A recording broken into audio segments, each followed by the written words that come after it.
How to turn on notification on Twitch. Are you guys facing issues to turn on notification on Twitch application? If that's so, then this video might help you out.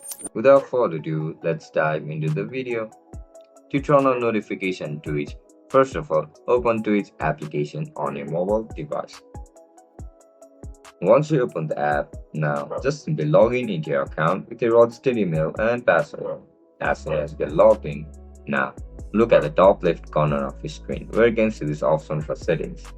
Tap on it. After you click on settings, you can see option for notifications over here. Tap on notification. After you click on notification, you are looking to turn it on, right? Just simply head over to smart delivery and toggle this option.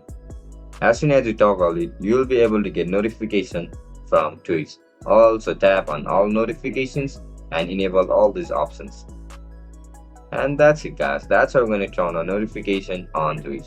If you guys found this video helpful, please subscribe to our channel. Bye bye.